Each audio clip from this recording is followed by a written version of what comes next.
안녕하세요. 저는 내일 모레국 50주를 들어서는 아저씨입니다. 이 나이쯤 되어보니 세상에 가장 중요한 것은 돈도 아니고 명예도 아니고 사람인 것 같더군요. 아무리 없고 힘들어도 곁에 든든한 사람이 있으면 언제든 다시 일어설 힘이 나니까 말입니다. 제 아내도 제게 그런 버팀목 같은 존재입니다. 제 아내는 집안의 둘째로 딸이라는 이유로 가정에서 오랫동안 차별받으며 가슴 아픈 유년 시절을 보냈던 사람입니다. 어려서부터 위로 오빠를 두고 아래로 여동생을 둔 아내는 아들만 귀하게 여기시는 부모님 때문에 참 속상한 일이 많았습니다. 다른 집 아이들은 다 가지고 있는 인형 하나 없어서 오빠가 가지고 놀다 팽겨친 장난감이나 주워들고 놀았고, 어느 날 친척 어른이 막내 동생에게 인형을 사다 주신 날, 동생이 자리를 비운 사이 그 인형에 잠깐 손댔다가 동생이 우는 바람에 부모님에게 호되게 야단이 난 기억이 몇십 년 지나서까지 생생하답니다. 어린 시절을 그리 고되게 보냈던 아내가 자라서도 형편이 다를 게 없었겠죠. 돈 벌러 일 나가시는 부모님을 대신해 국민학교 시절부터 오빠 동생 밥을 챙겨야 했답니다. 그렇게 일찍이 부엌 대기 신세로 고생했으면 학교라도 제대로 보내주시지. 아내의 부모님은 아내를 고등학교도 보내지 않으시고 일찍이 공장으로 보내셨답니다. 어려서부터 차별받던 딸이어서 그러셨을까요? 고지식한 시골분이셨던 아내의 부모님은 딸년이 무슨 공부를 그리 길게 하냐며 공장 가서 오라비 대학 등록금이나 벌어다 보내라고 하셨다네요. 아내는 제발 고등학교라도 졸업하게 해달라 애원했지만 부모님은 개의치 않으셨답니다. 그렇게 이른 나이에 등 떠밀려 사회생활을 시작해야 했던 아내는 그 뒤로는 돈 벌러 오빠 학비 대고 집에 생활비 가져다 준다고 매번 보내는 바람에 30이 넘어서까지 모은 돈도 없어 시집도 가지 못하고 연애 한번 제대로 못 해봤답니다. 아내에게는 어려서부터 차별에 대한 상처와 학업을 제대로 마치지 못한 서름이 쌓여 있었습니다. 저는 외동이라 아내에 비하면 차별은 받지 않았지만 어렵게 살았던 것은 비슷한 것 같습니다. 저도 일찍이 돌아가신 아버지 대신에 어머니와 둘이서 어렵게 지냈거든요. 어렸을 적 제 기억은 항상 시장에 장사하러 나가신 어머니 대신 혼자 집을 지키던 기억들 뿐이었습니다. 나이 들어 철들고부터는 돈을 벌겠다고 별의별 일을 다 해봤던 것 같습니다.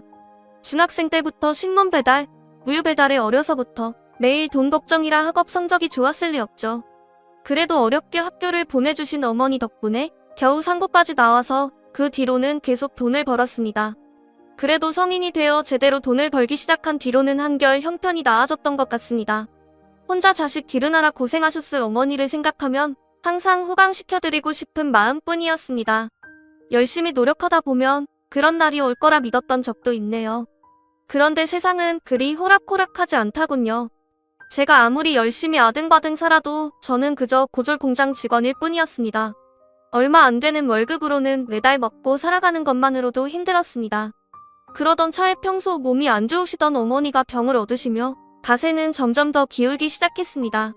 보험 하나 제대로 없던 집에 환자가 생기니 매달 병원비며 약값으로 나가는 돈이 어마어마하더군요. 더구나 어머니가 아프시면서 일을 나가지 못하게 되시고 저 혼자 벌어 2명이 먹고 살아야 했으니 안 그래도 근근히 살던 형편이 더 공핍해질 수밖에 없었습니다. 그래도 어머니만 다시 건강해지신다며 제가 더 바랄 게 없다고 생각했습니다. 그런데 참 하늘은 야속하게도 제게 어머니마저 데려가 버리셨고 저는 그 뒤로 삶의 의욕을 잃어버렸습니다. 당장 나 혼자 살아서 뭐하나 그런 생각이 들었죠. 사실 그동안 많이 지쳤던 것 같습니다. 이제 어머니가 안 계시니 제 삶의 이정표를 잃어버린 것이나 마찬가지였죠. 어머니는 돌아가시기 전까지 제 걱정만 하다 가셨는데 철없는 아들은 어머니 보내고 살 기력을 잃어버렸네요. 그 뒤로 몇 달을 넋이 빠져 살았는지 모르겠습니다. 그런데 하루는 꿈에 어머니가 나오셔서 저를 꾸짖으시더군요. 그리 살으라고 여태 고생해서 키웠는 줄 아느냐며 호통을 치시는 어머니 고함에 놀라서 잠에서 깼네요. 아마 어머니가 천국에서 저를 다 지켜보고 계셨던 모양입니다. 결국 그날 이후로 다시 정신을 차린 저는 살아생전 열심히 양심껏 살아라 하셨던 어머니 말처럼 어머니에게 부끄럽지 않은 아들로 살기로 했습니다. 이렇게 돌아보니 저나 아내나 어려서부터 참 굴곡진 인생을 살았다 싶네요. 그렇게 서로 비슷한 정이 많았던 아내와 저는 30이 넘어 지인의 소개로 만나게 되었습니다. 둘 다 힘겨운 삶에 쫓겨 결혼은 꿈도 꾸지 못했던 사람들이었네요.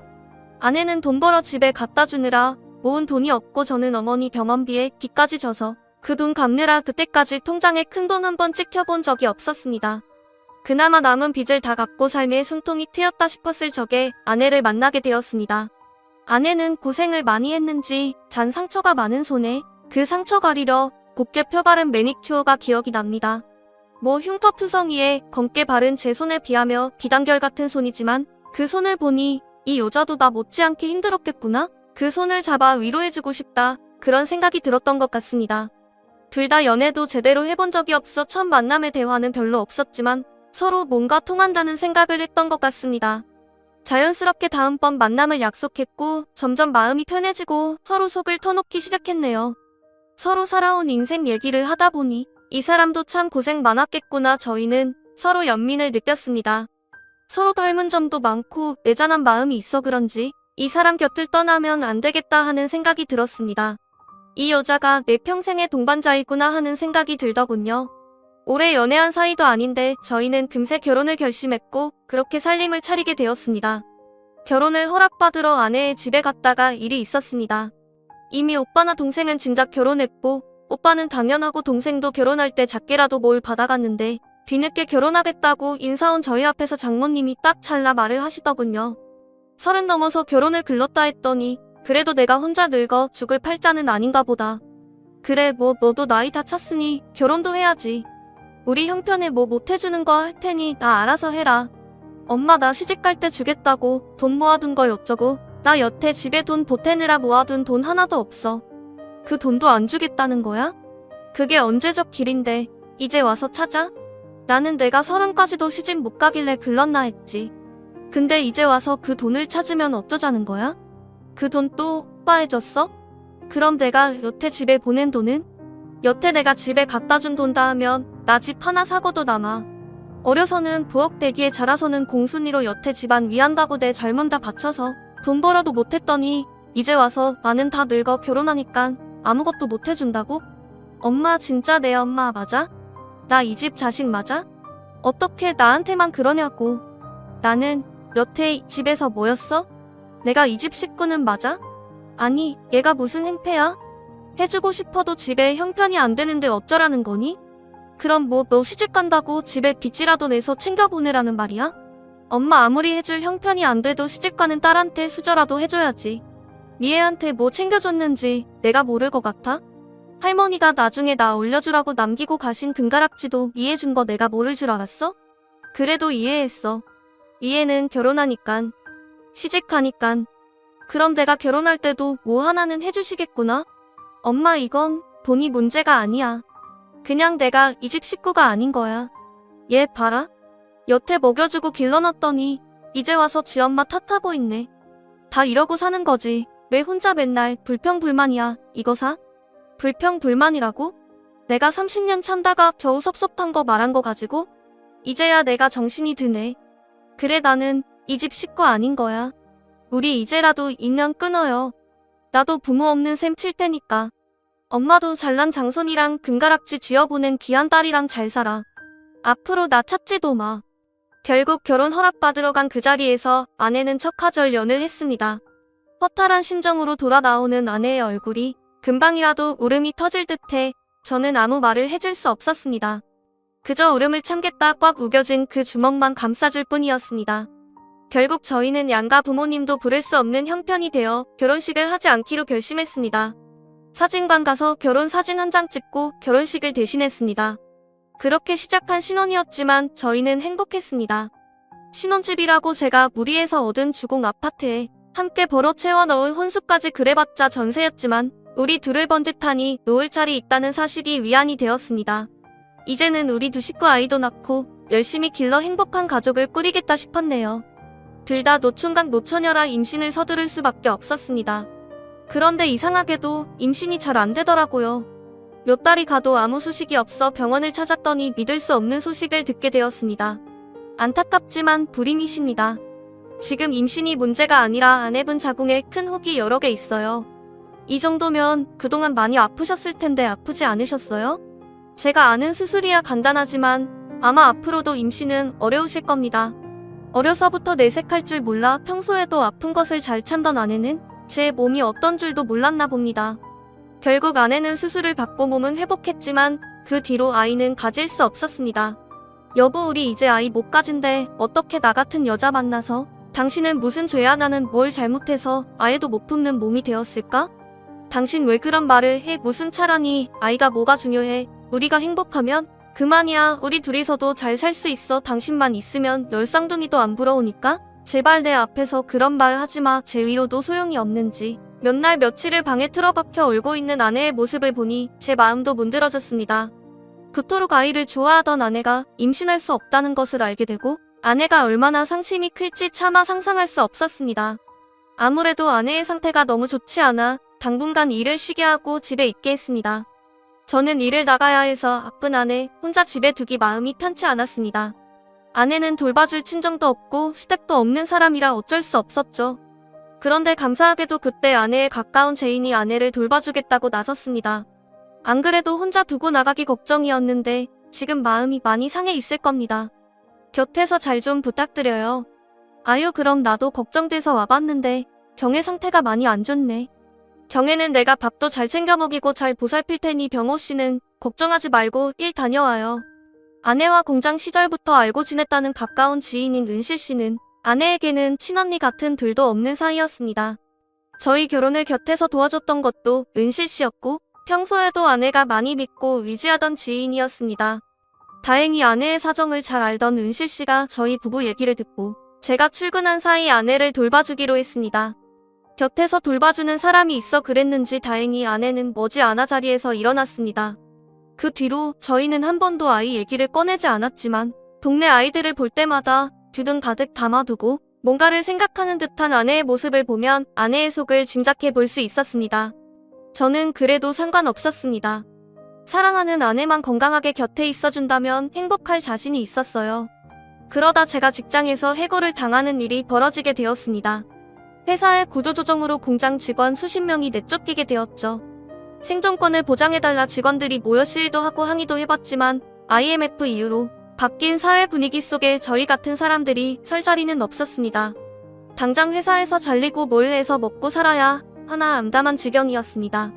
때마침 집주인이 전세금을 올려달라 하는 통에 이사까지 가야 했습니다. 그렇게 제가 실직 후 일자리를 구하지 못하고 집에 틀어박혀 있자 아내가 말을 꺼내더군요. 여보, 우리 장사 시작할까? 왜 포장마차 같은 건 돈도 별로 안 들고 우리 둘이서 하면 그렇게 어렵진 않을 거야. 어려서부터 식구를 걷어먹여서 그런지 유난히 손맛이 좋았던 아내가 제게 포장마차 장사 얘기를 했습니다. 제 평생 남의 밑에서 일할 줄만 알았지 직접 장사해볼 생각은 못했는데 아내의 말에 저도 귀가 솔깃했습니다. 사실 다른 것을 고민할 처지도 아니었네요. 당장 일자리를 구하지 못하면 나가서 노가다라도 해야 했으니까요. 그렇게 우리 부부는 길에서 포장마차를 열게 되었습니다. 장사라고 쉽게 생각한 것은 아니었지만 제 사정상 그렇게라도 돈을 벌 수밖에 없었습니다. 그래도 다시 일어설 수 있었던 것은 다 제 아내 덕분이었네요. 솜씨 좋은 아내 덕분에 포장마차는 장사가 잘 되었습니다. 점점 손님이 들더니 주말이며 눈코뜰 새 없이 바쁠 지경이었습니다. 손바닥만한 포장마차였지만 아내와 둘이 같이 일할 수 있어서 저는 그게 그렇게 좋았습니다. 포장마차를 차린 지 5년 만에 저희는 따로 가게를 얻을 만한 돈을 모을 수 있었습니다. 그동안 겨울에는 춥고 여름에는 덥고 길 위에서 얼마나 고생을 했는지 모릅니다. 그렇게 5년 만에야 목돈을 모아 그럴듯한 가게를 얻게 되었습니다. 가게 자리를 계약한 날 저희 부부는 얼싸안고 기쁨에 눈물을 흘렸습니다. 여보, 우리 가게가 생긴다니 나 진짜 믿겨지지가 않아. 방금 도장 찍어 놓고 그래? 이제 우리 가게야. 당신 그동안 정말 고생 많았어. 나 같은 남편 만나서 길에서 장사하느라 보낸 시간이 벌써 5년이네. 이제 가게만 차리면 당신도 고생 끝이야. 이것도 다 당신 덕분이야. 나 같은 놈이 감히 장사를 꿈이나 꿨겠어? 이제 우리도 행복해질 일만 남은 거야. 다행히도 가게를 차린 뒤로도 포장마차 단골 손님들이 찾아주셔서 장사는 어렵지 않았습니다. 앞으로도 이렇게만 하면 금세 집도 사고 여유가 생길 것 같았습니다. 물론 가게를 차리고는 더 바빴지만 정신없이 바쁜 와중에도 장사가 잘 되니 행복하기만 했습니다. 가게를 정리하고 하루 종일 서 있느라 퉁퉁 부은 다리를 끌고 집으로 돌아가면 서로 다리를 주물러주며 하루를 마무리했습니다. 아이도 없었지만 저희 부부는 참 사이가 좋았습니다. 그렇게 가게 장사를 하면서 태어나서 처음으로 큰 돈을 만져봤네요. 남들이 보기엔 웃을 정도일지 몰라도 저희 부부에게는 수십억 가치의 돈이었습니다. 저희는 그 돈으로 집을 구할 작정이었습니다. 전세금이 올라 아파트 전세를 빼주고 달동네 허름한 주택에서 지내던 저희에게 집 장만이란 것은 평생의 꿈이자 목표였습니다. 몇 년만 더 고생하면 번듯한 아파트 한 채 구할 수 있겠다 싶었죠. 하루는 아내가 은실 씨에게서 좋은 투자처를 소개받았다며 제게 투자 얘기를 꺼냈습니다. 여보, 언니 말로는 진짜 확실한 곳이래. 언니도 있는 돈 없는 돈 다 끌어서 넣었다잖아. 여기저기 말하면 안 된다고 나한테만 살짝 빗짐해준 거야. 근데 그 돈 다 넣었다가 손해라도 보면 어쩌려고? 원금 보장이라니깐? 만약 손해봐도 원금만 돌려받으면 되니깐 은행에 묶어놓은 것보다 훨씬 낫지 않아? 어차피 우리 지금 이 돈으로는 집 못 구해. 몇 년을 더 벌어야 할지 모르는데 그 사이 집값이 오르면 더 낭패잖아. 좋은 기회인데 우리도 너무 겁먹지 말고 투자해보자. 다른 사람도 아니고 은실 언니 말인데 설마 뭔 일이 있겠어? 평생 저축밖에 몰랐던 저였기에 그런 투자가 괜찮을지 걱정이 많았지만 평소 여기저기 투자 소환이 좋던 아내의 지인 말을 믿고 저희 부부도 함께 투자를 하기로 했습니다. 아무래도 평소 가족같이 지내던 사람이었기에 믿었던 것 같습니다. 1년만 기다리면 2배로 불려준다는 말만 믿고 큰 꿈에 부풀어 있던 그때 또다시 시련이 찾아오고야 말았습니다. 그동안 모았던 돈이 하루아침에 사라져버린 것입니다. 투자금을 돌려받기로 약속한 날 이상하게도 연락이 되질 않더랍니다. 분명 며칠 전까지 같이 밥도 먹은 사람이 하루아침에 번호도 바뀌고 연락이 두절되었습니다. 서둘러 찾아간 그 사람의 집 앞에는 저희 같은 사람이 수두룩했습니다.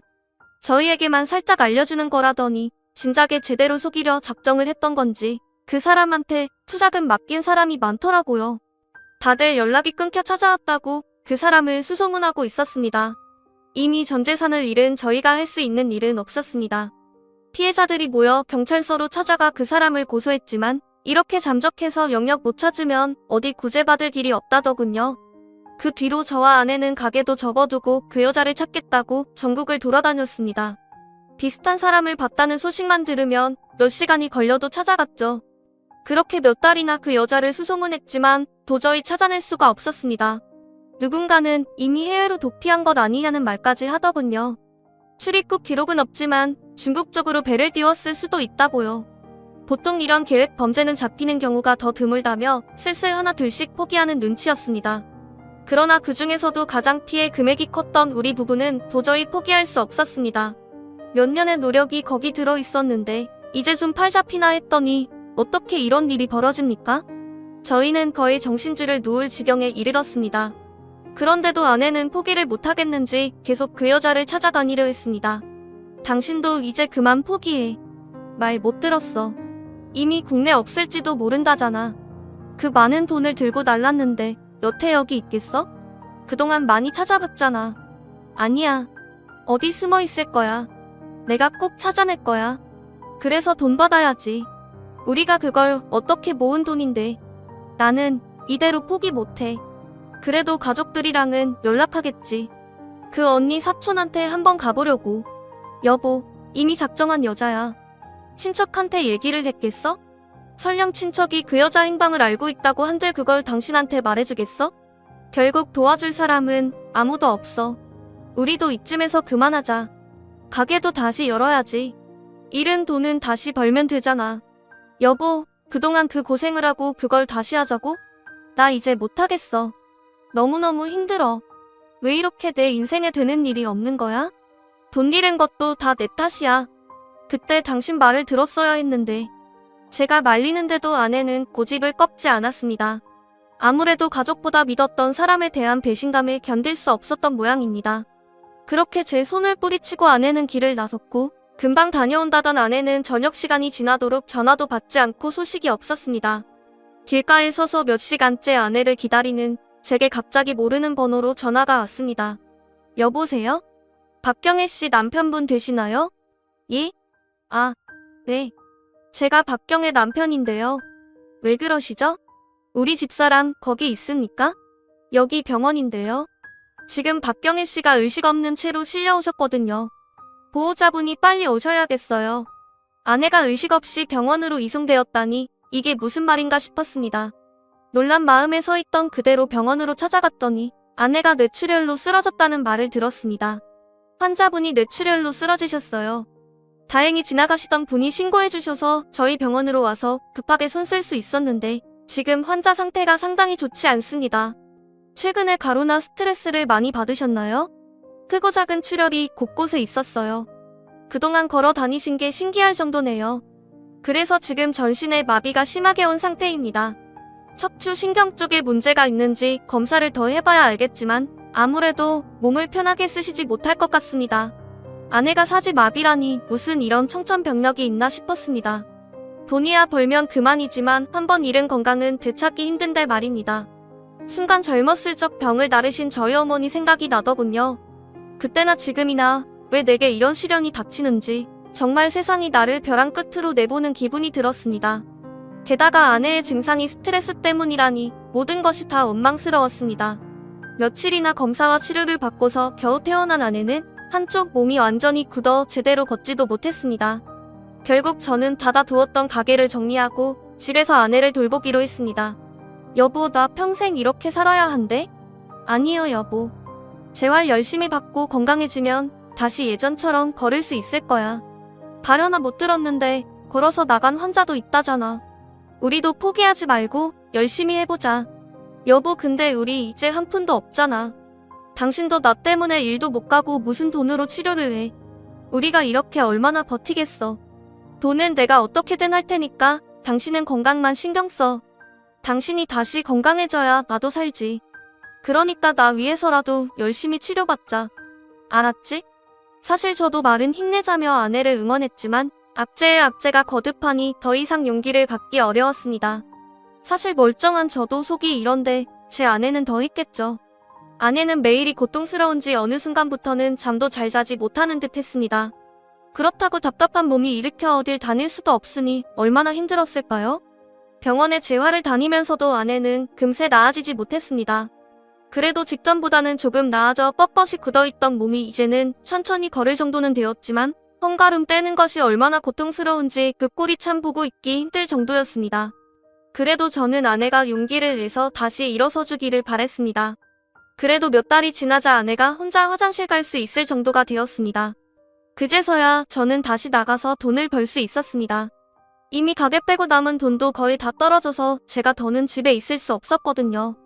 그렇다고 이 나이에 다시 취직하기도 힘들고 결국 저는 아내와 함께하던 포장마차를 다시 시작하게 되었습니다. 이상하게도 전에 해봤던 일인데도 아내가 곁에 없어서 그런지 무척 고되고 어려웠습니다. 어렵고 힘들어도 아픈 아내를 위해 제가 힘을 내야 했습니다. 오전이면 아내가 하루 동안 먹을 식사를 챙겨놓고 저는 일을 나갔습니다. 아내와 하던 때처럼 많이 벌지는 못했지만 그래도 하루 먹고 살 만큼은 벌 수 있었습니다. 한 치 앞 인생이 깜깜했지만 아내 곁에 있다면 그것도 다 버틸 수 있을 거라 생각했습니다.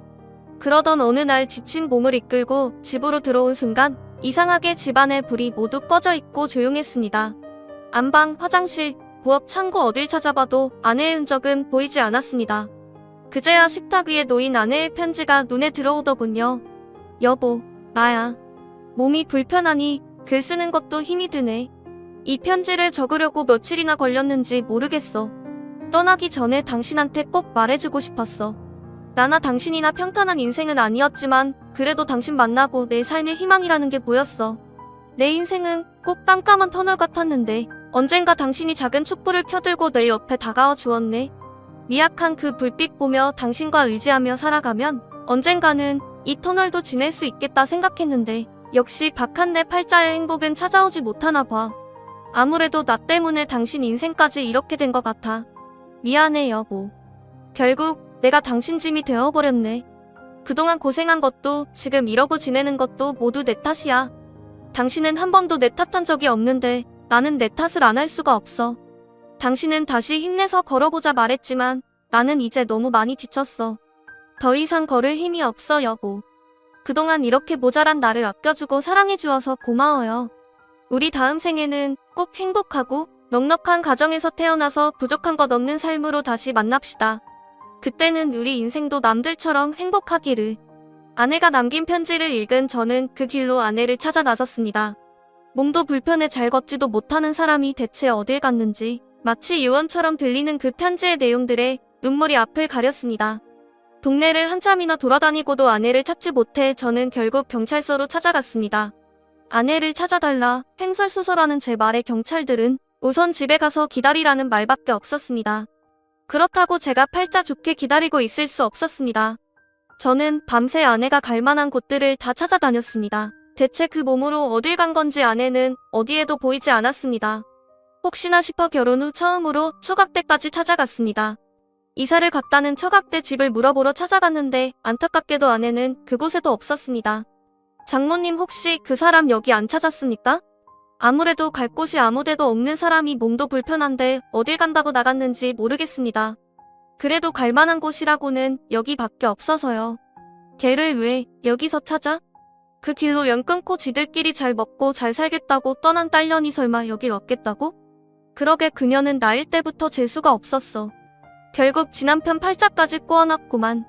지 오빠 아내를 망칠 년이라고 멀리 떼어놓은 것을 그래도 내 배로 낳은 자식이라고 다 커서까지 먹여 키웠더니 결혼하겠다고 지 애미한테 악다구니를 하고 떠나더니 그럴 거면 잘 살기라도 하지. 나 참. 딸이 없어졌다고 찾아온 제 앞에서도 저런 말을 서슴지 않고 하시는 분이 그동안은 어떠셨을지 짐작이 되었습니다. 이런 정도인 줄 알았으면 저도 여길 오지 않는 거였는데 아무리 갈 곳이 없더라도 아내가 이런 집에 다시 찾아올 리 없댔더군요. 결국 그 집에서 아내도 찾지 못하고 엄한 소리만 듣고 발길을 돌릴 수밖에 없었습니다. 저는 다시 정체 없이 길을 헤맸습니다. 그동안에도 경찰서에서는 계속 연락이 없었습니다. 경찰관님, 저희 집사람 아직도 소식이 없습니까? 이렇게 오랫동안 밖에 있을 수가 없는 사람이에요. 마비가 와서 화장실 한번 가는 것도 10분이 걸리는 사람인데 그런 사람이 혼자 어딜 갔겠습니까? 선생님, 찾지 말라는 편지까지 남기고 가셨다면서요. 사실 이건 가출 신고를 해야 하는데 선생님이 하도 요구하셔서 저희가 실종 신고를 올려드린 겁니다. 이 이상 저희가 더 해드릴 게 없어요. 아니 막말로 무소식이 희소식이라고 시차라도 찾았으면 연락이 왔을 텐데 조용한 걸 보면 별일 없으실 거예요. 경찰에서는 제게 아무 도움도 주지 못했습니다. 시체 못 찾았다고 무소식이 희소식이라니요. 그럼 사람이 죽음으로 돌아오면 그제서야 찾아줄 생각인지 힘없고 뒷뼈 없는 제가 거기서 뭘 더 할 수 있겠습니까? 결국 저는 혼자 힘으로 아내를 찾기로 했습니다. 아내는 그 뒤로도 금융거래 기록도 없고 전입신고도 하지 않았고 대체 어디서 어떻게 지내고 있는지 도저히 감이 잡히지를 않았습니다. 죽었다고 생각하기에는 제게 아내의 소식이 너무 간절했습니다. 결국 저는 집을 비워두고 아내를 찾아 전국을 돌아다녔습니다. 아내의 몇 없는 사진을 들고 기차역마다 내려 묻고 다녔습니다. 매번 돌아다니다 보니 고정적인 일을 가질 수 없어 저는 공사판을 전전하며 일용식 노동자로 살아갔습니다. 아내를 찾아 전국을 떠도는 일이 쉽지는 않았지만 사실 그마저 하지 않았으면 저도 그냥 인생을 포기해버렸을지 모르겠습니다. 어머니 보내고도 갈피를 잡지 못했던 내 인생 평생의 동반자이던 아내마저 잃고는 삶의 의욕도 희망도 없었을 테니 말입니다. 이제 제게는 아내를 찾겠다는 희망만이 남아 겨우 삶을 이어갈 뿐이었습니다. 그렇게 아내를 찾아 헤맨 지도 벌써 7년이 지나버렸습니다. 죽었다면 시신이라도 찾았을 텐데 정말 무소식이 휴식일 거라 생각하며 언젠가는 아내가 저 대문을 열고 들어오기를 바라며 살았습니다. 그렇게 딱 7년이 되던 해에 정말 기적 같은 일이 일어났지 뭡니까? 저는 그때까지도 아내가 돌아오기만을 기다리며 재개발로 언제 무너질지 모르는 그 집에서 버티고 있었습니다. 그마저도 올해가 끝이라 이제 어디서 아내를 기다려야 하나? 걱정이었던 참에 제 아내가 집으로 돌아왔습니다. 7년 만이라는 것이 믿기지 않을 정도로 그대로인 아내는 놀랍게도 사지마비였던 그 몸이 아닌 곱고 건강한 모습이었습니다. 두 발로 보통 사람처럼 대문을 넘어 들어오는 아내를 보고 저는 제가 꿈을 꾸는 거라고 생각했습니다. 여보, 나 왔어. 아내의 목소리를 듣고야 그제 꿈이 아니라는 게 실감이 나더군요. 7년 만에 듣는 아내의 목소리에 저는 맨발로 뛰쳐나가 아내를 끌어안았습니다. 당신 어디 있다. 이제 나타난 거야? 그동안 대체 어디 있었어? 내가 당신을 얼마나 찾아다녔는 줄 알아? 몸은 어떻게 된 거야? 다 나은 거야? 아니, 이게 무슨... 여보 진정 좀 해. 내가 다 설명할게. 응? 잔뜩 흥분해 말을 쏟아뱉던 제게 아내는 제 손을 잡고 그간의 일들을 모두 설명해 주었습니다. 아내는 제게 마지막 편지를 남기고 세상을 등질 생각이었습니다. 그때는 정말이지 더 이상 희망이 없다고 생각했어. 당신이 나 때문에 돈도 잃고 가게도 잃고 거기에 내 몸까지 그 지경이 되었으니 앞으로는 꼼짝없이 평생 당신 짐이나 되겠구나 싶었어. 내 인생이 전혀 나아지지 않는다는 생각에 우울증이 심했던 것 같아 그냥 다 놓고 편해지고 싶었어. 그리고 나라도 없어야 당신이라도 살겠지. 그땐 그렇게 생각했어. 여보, 왜 그렇게 바보 같은 생각을 했어? 당신 없이 내가 어떻게 살겠어? 나 그동안 당신 찾아다니겠다고 안 가본 동네가 없어. 서울부터 부산까지 전국을 훑고 다녔는데 미안해 여보. 아무튼 그때는 죽자고 결심하고 버스를 타고 아주 멀리 떠났어. 깊은 산속에 가면 보는 사람도 없고 몰래 죽기 좋겠다 싶었어. 그래서 한참을 버스를 타고 가서 이름도 모르는 산으로 들어갔어. 제대로 걷지도 못해서 내 발로 기다시피 해서 산을 올랐어. 얼마나 오랜 시간이 지났는지 깜깜한 밤이 되었는데 더는 못 가겠더라고. 그냥 여기서 굶어 죽자 싶어서 나무에 앉아 있었어. 그렇게 1시간이 지났는지 2시간이 지났는지 힘들고 지쳐서 의식이 희미해져 가는데 누가 나를 흔들어 깨웠어. 죽겠다고 이름 모를 산속으로 들어간 아내가 어떤 할머니를 만났다고 했습니다. 알고 보니 그 산 깊숙이에 작은 사찰이 하나 있었던 모양입니다. 그 사찰을 다니시던 할머니가 지나가시는 길에 아내를 발견하고 아내를 보살펴 기운을 차리게 도와주셨답니다. 할머니가 나를 막 혼을 내시더라고. 젊은 사람이 극한으로 죽겠다고 이러냐고? 여기까지 기어 올라올 힘이 있는데 그 힘으로 살아야지. 왜 벌써 포기할 생각을 하냐고. 이상하게 처음 보는 그 할머니가 꼭 우리 할머니 같아서 나도 모르게 악을 쓰면서 그동안 내가 겪었던 일들을 다 말했어. 내가 이렇게 고생을 하면서 살았는데 이 몸을 하고도 내가 더 살아야겠냐고. 말이야 몇 시간이나 가만히 내 얘기를 들으시던 할머니가 자기랑 같이 가자 그러시대. 아내가 그곳에서 만난 할머님이 알고 보니 암도 낫게 하는 민간요법으로 유명한 분이셨답니다. 건강측으로 산국에서 작은 식당을 운영하시며 혼자 지내시는 할머니셨는데 아내의 중풍을 낫게 해주겠다며 아내를 데려가셨답니다. 이미 인생을 포기했던 아내는 여기서 더 잃을 게 뭐가 있나 싶어 처음 보는 그 할머니를 따라갔답니다. 그렇게 할머니를 따라간 곳에서 할머님이 알려주시는 대로 재활을 하고 건강책을 먹으며 몸을 차츰 회복해갔다고 합니다. 그렇게 노력한 지 3년 만에 제대로 걷기 시작하고 마비가 왔던 얼굴도 서서히 퍼졌답니다. 아내도 그제서야 삶의 의욕이 생기는지 그 뒤로는 할머니 일손을 도우며 둘이 산속에서 의지하며 지냈답니다. 그래도 죽겠다고 도망 나온 내가 당신을 다시 찾아갈 용기가 없었어. 그때까지도 내가 불행의 원인이라는 생각을 버릴 수가 없었거든. 당신이 나만 만나지 않았으면 더 행복하지 않았을까 그런 생각이었어. 그래서 내가 없어야 당신이 행복할 거라 생각했어. 내가 자기를 찾아다니는 줄도 모르고 차마 내게 돌아올 용기가 없던 아내는 할머님과 계속 산속에서 지냈고 그 밑에서 할머니의 요리를 전수받아 같이 가게를 꾸려갔다고 했습니다. 그렇게 몇 년이 더 지나 얼마 전에 할머님이 고령으로 별세하셨다네요. 자식이 없던 할머님이 아내에게 가게와 모든 재산을 다 물려주시고 말입니다. 할머니가 여태 혼자 지내셔서 그동안 모아두신 돈이 상당하더라고. 나는 그동안 거기서 얻어먹고 지낸 걸로 좋겠는데 그동안 월급이라며 다 나한테 주고 떠나셨어. 나한테는 아무 말씀 없으셨는데 말이야. 근데 의지하던 할머니가 돌아가시고 나니까 이제 어떻게 살아야 할지 모르겠더라고. 그제야 당신이 너무 보고 싶었어.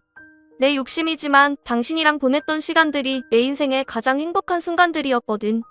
마지막으로 한 번만 보고 싶다 싶어서 찾아왔는데 아직도 여기 당신이 있을 줄은 몰랐네.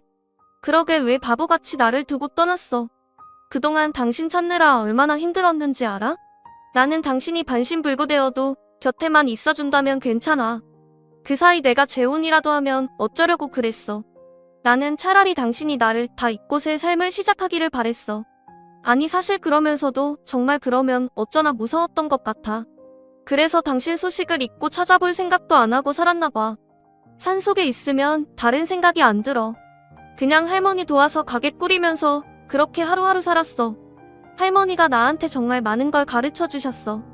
음식으로 병도 나을 수 있구나. 배운 게 많아. 할머니가 나를 친자식처럼 생각하셨던 것 같아. 할머니가 돌아가셨으니 이제 내가 그 가게를 꾸려야 돼. 그게 내가 은혜를 갚는 길인 것 같아. 혹시나 당신이 아직 여기 있으면 같이 가자고 말하고 싶어서 찾아왔어. 나 이제 돈도 있고 우리 둘이 예전처럼 가게 꾸려서 산속에서 예쁜 집 짓고 살자. 당신도 그동안 고생 많이 했을 거 아니야. 이제는 내가 당신 호강시켜줄게. 응? 결국 아내도 저도 7년간 서로를 잊지 못하고 있었던 겁니다. 그동안 나를 두고 떠난 아내에 대한 섭섭함도 있었는데 아내를 다시 마주하니 그런 앙금은 온데간데 없고 그저 무사히 돌아와줘서 고맙다는 생각만 들었습니다.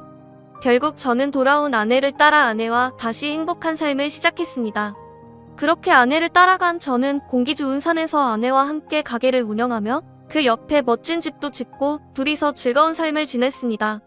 주말에만 가게를 열기 때문에 평일에는 아내와 여기저기 여행 다니며 좋은 거 먹고 좋은 것만 보고 그렇게 살았네요. 생전 처음 해외여행도 가보고 이렇게 호강해본 적이 없습니다. 그리고 최근에는 강아지도 한 마리 키우기 시작했습니다.